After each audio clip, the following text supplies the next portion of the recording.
Ahoy! Update 10.2 for SMITE is out, and it's pretty cool honestly, so let's talk about it. We begin with the new god, Martichoras, the Manticore king. His basic attacks apply Venom, dealing 5% basic attack power over 2 seconds. The initial attack, the initial hit from a basic attack, applies 4 stacks, and then the hits refresh and increase the damage by 1 stack with a maximum of 8 stacks. The basic attack damage, this is not in the patch notes itself, is actually decreased because of this. You deal 90% of your normal basic attack damage up front, and then the additional 20% after that. The extra dot can deal up to 40% extra damage, so you would get a total of 130% basic attack damage. But keep in mind with how the mechanic works, it basically refreshes, so you can really ramp this up if you land a lot of basic attacks on an enemy.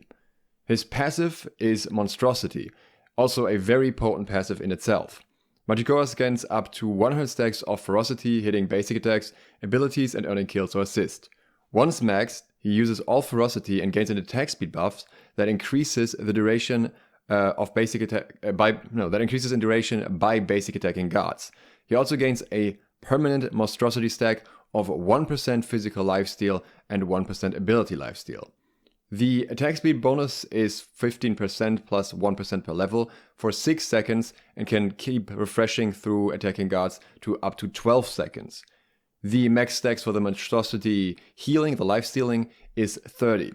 So this is a little bit messy when you think about it because it's two very separate parts, and it is dependent on these 100 stacks from hits.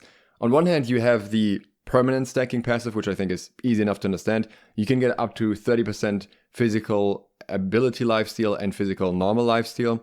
If you keep stacking this over and over and over, realistically, you're probably not going to reach 30 stacks of this, but still, you're going to get a ton of lifesteal throughout the game, which also means you can probably get away without a lifesteal item very easily, and you just build Transcendence and then just get the lifesteal from this. On the other hand, you have this conditional passive. They compared it to Kukulin's Rage, but really you have less control over this. You basically have to hold back basic attacks on enemies, or any attacks on enemies, and anything on enemies if you want to make good use of this passive, and then try to stack it up right before you engage on an enemy from a relatively high point. So say you had like 75 stacks, and then you try to stack up through a minion wave and then try to get the steroid while you attack the enemy after the wave when you're at 100 stacks. But this sounds fairly difficult and fairly situational, honestly. It sounds like it can really turn the fight around and can really surprise you if you're trading into him, and can be very frustrating because he suddenly has a massive advantage over you. But it also is very conditional because 100 stacks is a lot of time. So yeah, I think this passive is definitely unique and interesting. I really like the lifestealing part. Not quite so sold on the attack speed steroid part because it just makes the fights somewhat RNG almost, I would say, even though you have some control over it, but you can't reduce your stacks, so yeah.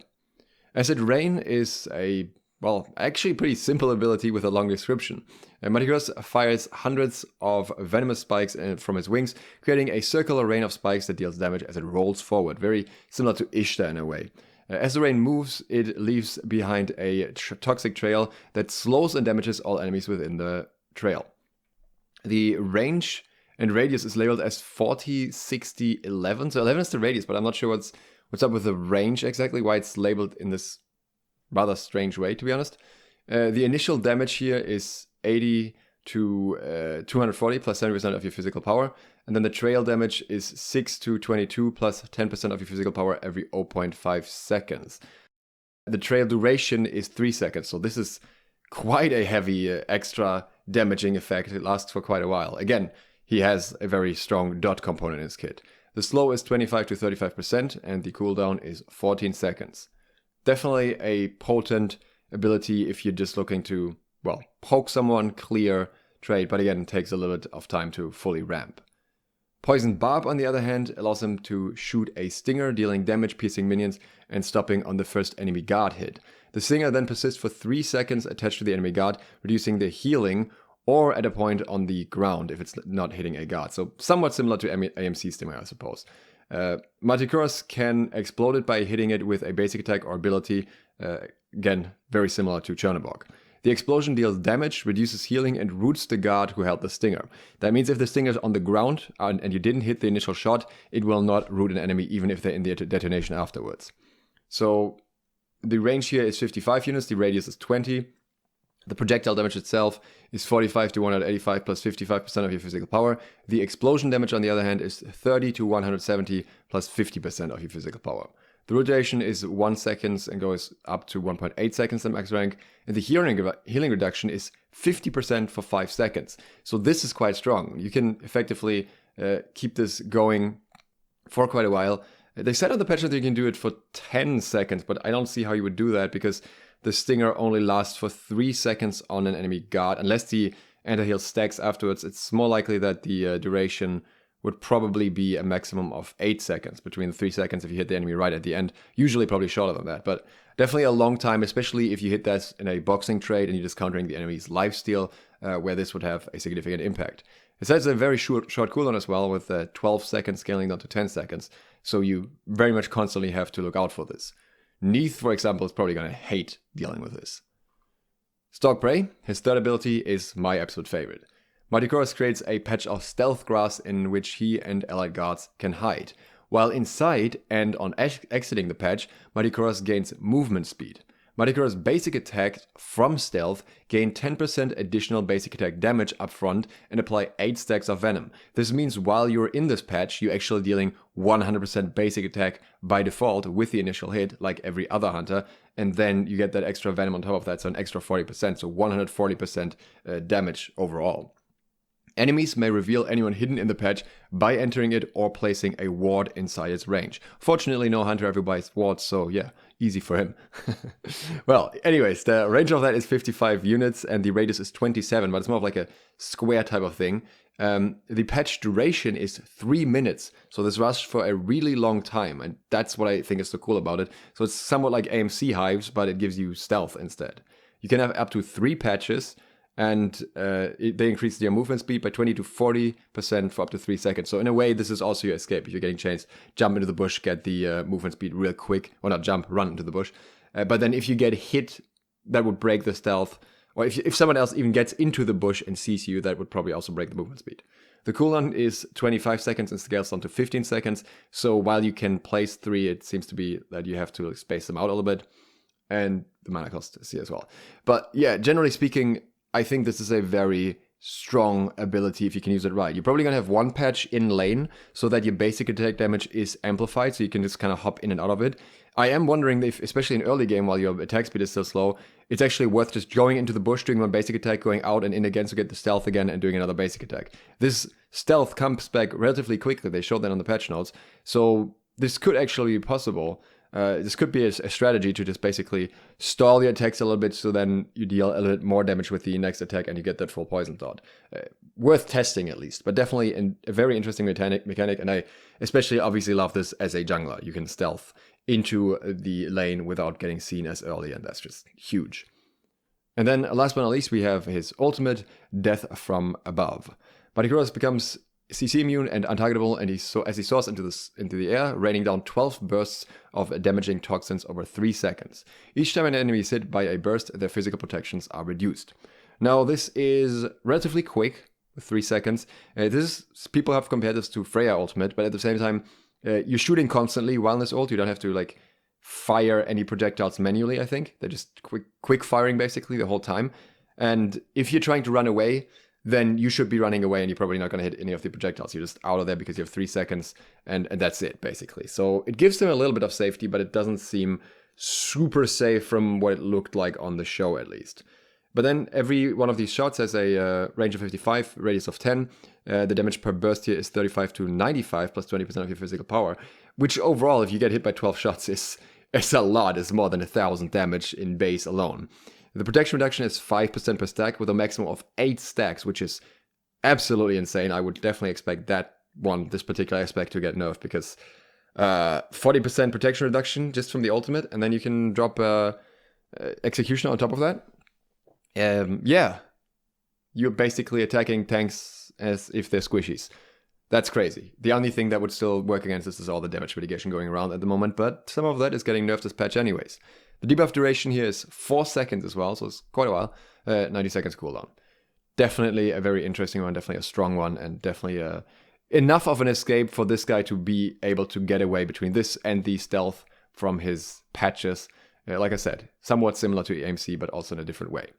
We have his skins here. We also have the Gilded Glory Ishtar. So this one, obviously, obvious eye catcher aside, I think it looks really cool because this is the Commendation skin, and it's just a color change for Ishtar. But I think the color theme just works really well for the skin, so I really like that. And we have a few new Magic the Gathering skins here: the Terrafikronas, Nicol Bolas Tiamat, Vivian Raid Artemis, the Wandering Emperor Mulan, and Nissa Revan Iset. And then we also have Bumblebee Jingwei and Sir Snooze Kumbhakana. Bumblebee, I'm not sure where she's from, but Sir Snooze is from the Posh Chest. Maybe it'll tell us down here where Bumblebee is from. Somewhere here, surely. Oh, this is the Magic the Gathering. There's also a bunch of other Magic the Gathering stuff here if you're interested in that. And there's also the Mythical Market now. Oh, right, this is where you can get the Bumblebee Jingwei and the other honey stuff. So the Mythical Market will feature a unique set of additional bundles featuring content picked specifically for you based on your personal SMITE preferences. So I'm guessing it's like based on the roles you play as well, the guards you play as well? I'm not quite sure.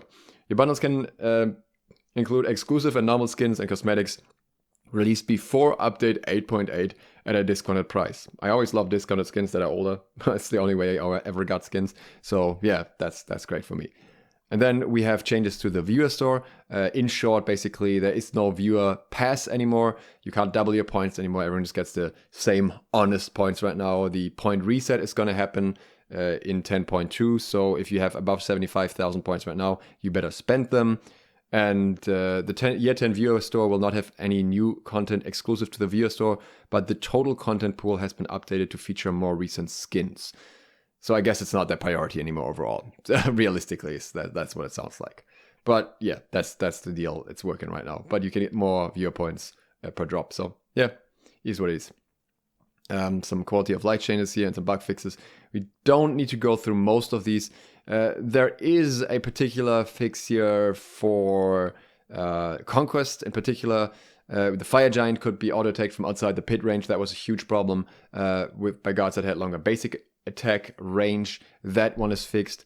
And there was also a specific change for Baba Yaga that I think is coming a little bit later.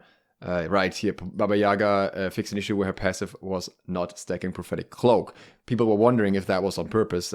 This now being stackable by her is actually very, very strong for her, in my opinion. People were already running Thebes on Baba Yaga in the past because she could stack it so well in certain situations. And Prophetic Cloak is just a more potent extensions of that, essentially. But Prophetic Cloak is also getting a nerf. So yeah, there's a few other fixes here as well. You can see them here, but I think most of them are not super huge game changers, generally speaking. A lot of the items also had a bunch of bugs that have been fixed in various ways. But what I really want to look at here are the balance changes. So Conquest, first thing we have here is Titan basic attacks now hit multiple enemies in the area. That's something that was already happening since 10.1. The green buff will now heal allied camps around him, but doesn't heal himself, so it's just kind of whatever. It doesn't really matter. The center of the Fire Giant pit is now impassable terrain that blocks ground placement for wards so that the Fire Giant doesn't destroy them, but you can still attack him through that, obviously. The Pyromancer, very interesting balance change here, decreased initial spawn time from 10 minutes to 7 minutes. The Mana Camp, Blue buff will no longer summon spirit minions. Interesting, I always thought they were like a nice little touch, but hey. And the Health Camp, the green buff, now provides 10 MP5. I think that is great for supports. Maybe gives some more value to actually picking that buff up. See so many supports just ignoring it. So yeah, that's cool. And the physical size of the totem is reduced by 15%. That gets us to the items. Druid Stone has its cost increased from 600 to 650. Cool. Stone of Binding decreased the protection debuff from 5 plus 10 per level to 0, 5 plus 1 per level to 0 plus 1 per level.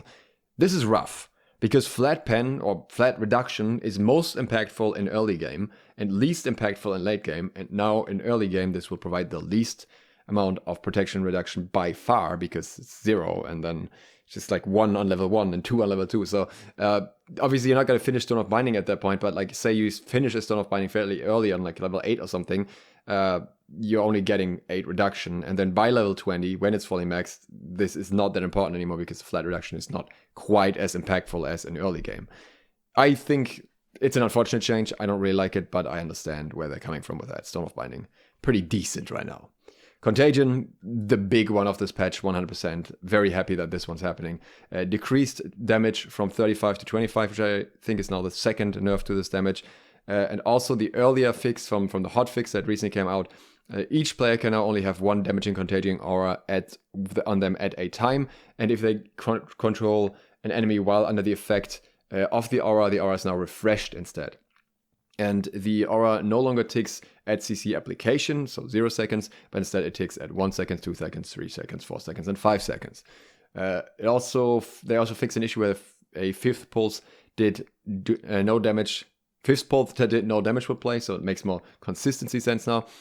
Though this would be 5 pulses, so I have no idea how that's working out. But either way, the damage nerf is done, and I think now it's in a realm where it's still annoying to deal with because obviously you have to full combo someone. If you just poke someone with CC, you get punished more for the poke. But overall, it's more in a reasonable level of damage, especially for solo, I think. So that, I think, is a big game changer here. Prophetic Cloak decreased the internal cooldown from 10 to 8 seconds, so that actually gets a buff. This is good because I think the stacking really did take too long. And I think it's good that they are making the stacking either, but then nerfing the upgrade form, because that is exactly what I suggested. I think it was Brutal McLeany time asking it. That was literally exactly what I said to them as the one thing on how I think Prophetic Cloak would be best changed. Make it easier to stack so that it's not as tedious, especially in matches where you're not ahead, but also make the upgrade version weaker. And they decreased the physical protection and the magic protection both from 55 to 40. I would have rather seen a change to the mitigations, but like I'm done with this. I'm actually not quite sure what the full stats on Evolved Cloak are after this. So yeah, I think this is, either way, I think this is definitely the right direction with Cloak. It was just too tanky, and yeah, this is better. And in the same breath, we need to talk about Sigil of the Old God. Decrease the base damage mitigation from 5% to 3%, and decrease the damage mitigation per stack from 4% to 3%, so the total mitigation goes down from 17 to 12%. Much more reasonable levels, absolutely was a game changer in this form. And along with that, the healing is also decreased from 3% per stack to 1% of your maximum health. It is normal again. For some reason, somebody was saying that Sigil wasn't even effective, and I was so confused about that, because I felt like this was actually one of the biggest problem children of the patch. Just in a mitigation heavy meta, this is just too good. It provides too much. And yeah, on top of that, you get the healing. It's insane. Berserker's Shield decreased the damage mitigation on the passive effect from 10% to 5%. Same thing here. There was just too much mitigation after the patch. The Crusher gets a bit of a nerf, decreased the cost from 2,700 to 2,600, but also the physical power from 55 to 50. So on price damage ratio, that's already a nerf. And then decreased the physical power scaling from 40% to 30% on the passive. I think that's a pretty rough nerf, honestly. I felt like Crusher was strong, but I didn't see it as that overwhelming that it needed like a double nerf at the same time. But, well, they can just kind of half revert it at the end and put it on 35%, and then it's probably balanced. So yeah, it's not a big deal. There are enough other assassin items that are interesting at the moment. Heartseeker decreased the bonus damage from 3% to 2% when the item owner has lower power. So this is weird because here they refer to power, which would mean that with higher power it scales the same way. But here in the text itself, they say, so Heartseeker is seeing a strict nerf, especially towards targets with lower max HP values. And if it's about power, then that's confusing because this punishes a higher HP value, a lower HP value equally. It's just down to 2%. Obviously, if you have a higher health value, then the percentage value translates into a higher absolute value. But I don't see why they're making this distinction here when it's more about if you don't build a lot of power, then this does less. But whatever, small details. Hornshard is just getting a fix to the text specifying that the item decreases CDR, no, it decreases CD by 0.5 every 0.5 seconds, so 3 seconds total, not 1 second as listed in the 10.1 launch. I did not know this, and I think this is actually making it a lot better, though it often still wouldn't be my preferred choice. Concise increased the attack speed from 20 to 25% and increased the bonus damage against high max HP targets from 5% to 6%. So yeah, I think this is fair enough. Kin's kind of falling out of favor. Though I do feel like this is a big buff all at once. This is definitely scary territory, but it's maybe also because mage ADCs have a very nice option right now, and they kind of had to pull even a little bit there. I don't know. I'm not quite sure what they're thinking in that regard. Bladed Boomerang. That one is the one that threw me off the most this patch. Decreased the cost from 2,600 to 2,500. Increased the attack speed from 15 to 20%. Decreased the offset from player of the buff drops to be 50% closer to the player. And then fix an issue where this item did not describe the second buff duration of 6 seconds. I did not feel like Blade Boomerang was that bad. I felt like it was actually pretty solid. And I know that some people really enjoy it, and I feel like this makes it very, very useful in many crit builds. I mean, the 50% reduction in ranges is something I need to see in practice, but I feel like overall, yikes. I'm a bit concerned about this one in particular. Chronos Pendant increased the magical power from 90 to 100. Yep, fair enough. Not much to say about that. Brawler's Beatstick decreased the cost from 2,600 to 2,500. Fixed text to describe that the buff field lasts 10 seconds. And increased the base power, magical and physical, of the buff field from 10 to 20.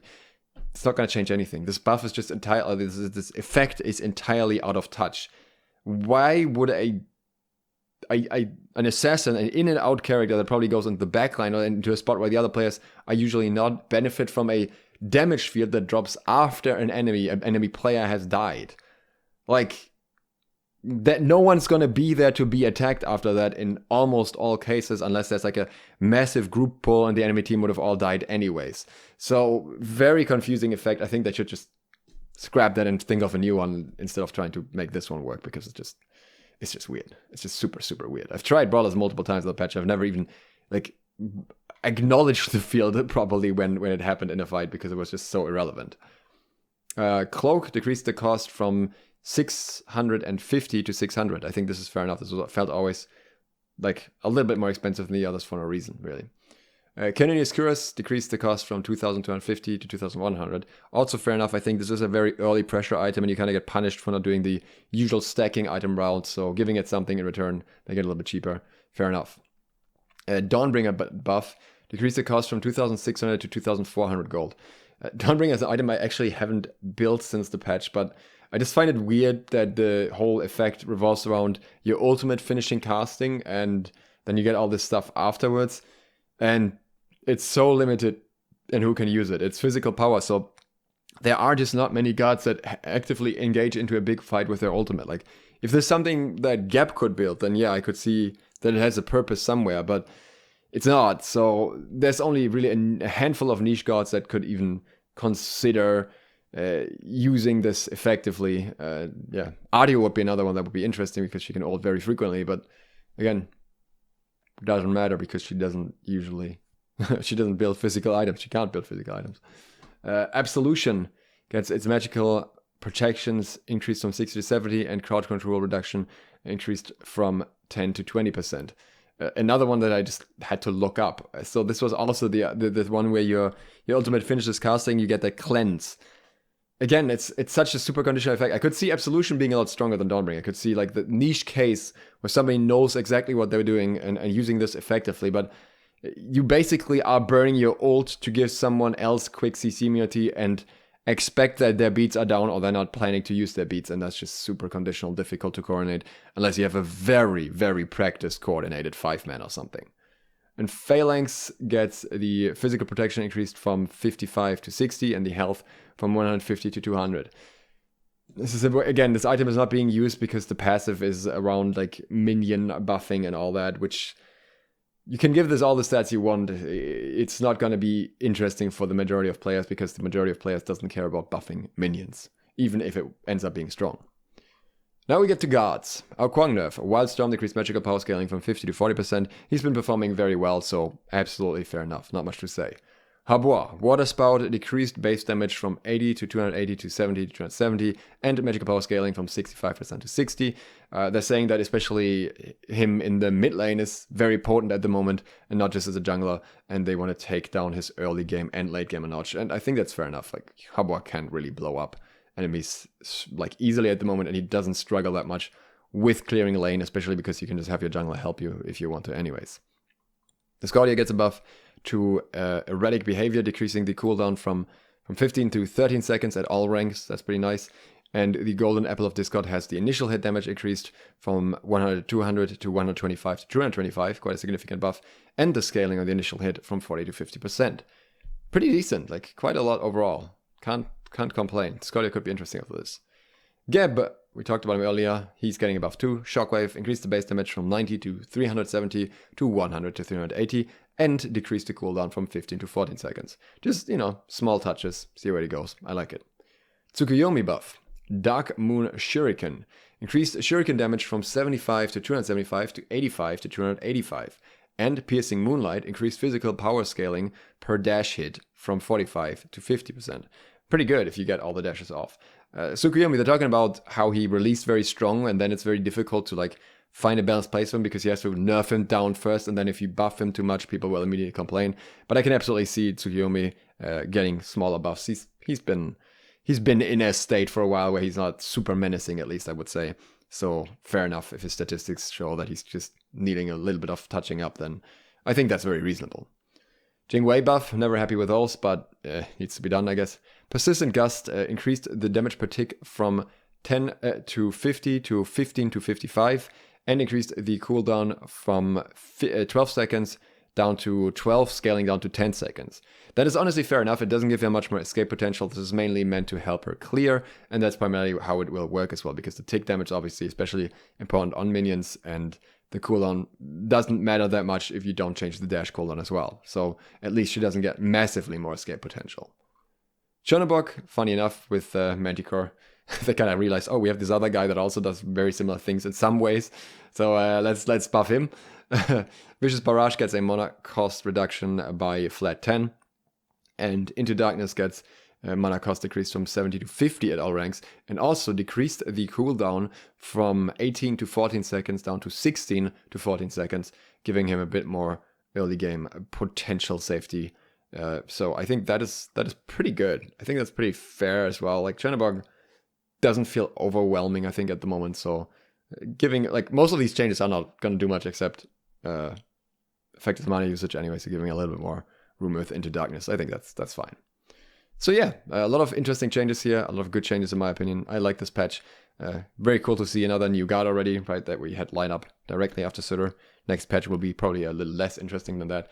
But yeah, I enjoy. Oh, actually, next patch might be the first map overhaul. I'd have to check back on the list, but it might already be the first one. So we'll see. Either way, I enjoyed this patch. I hope you enjoyed this video. Thanks for watching. If you're new to the channel, consider subscribing and clicking the bell.